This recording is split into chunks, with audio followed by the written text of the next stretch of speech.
Hello बच्चों, let's read the question.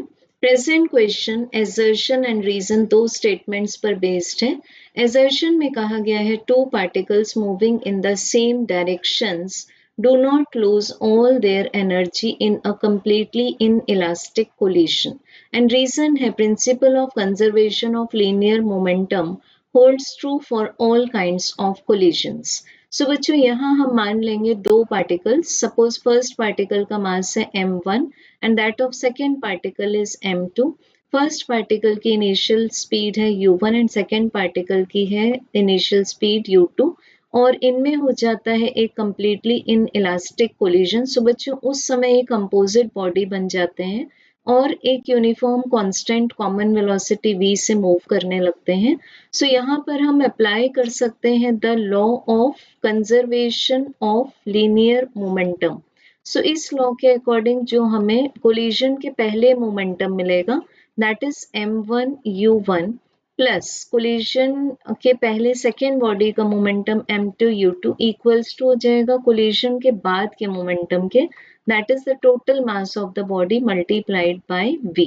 अब यहाँ से common velocity v equals to आ जाएगा m1u1 plus m2u2 and this is whole divided by m1 plus m2। So it means हम बोल सकते हैं यहाँ पर कि ये कांस्टेंट वेलोसिटी का आंसर आ चुका है।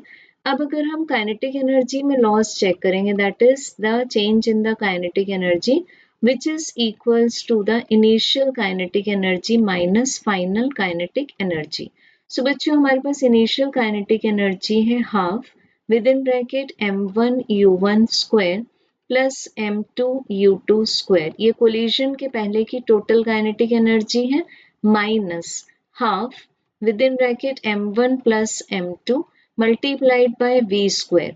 अब इक्वेशन 1 से हम चेक कर सकते हैं कि v is not equal to 0 as well as हम जब इस फैक्टर को फैक्टराइज करेंगे तो हमें ये जो चेंज इन काइनेटिक एनर्जी मिलेगा वो नॉन जीरो मिलेगा। इट मीन्स ये नेगेटिव होने के कारण क्या हो जाएगा लॉस।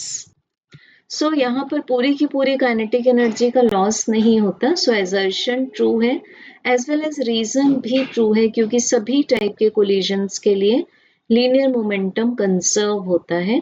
बट ये जो एज रीजन है ये एजर्शन को एक्सप्लेन नहीं करता। So correct answer is option B. Thank you.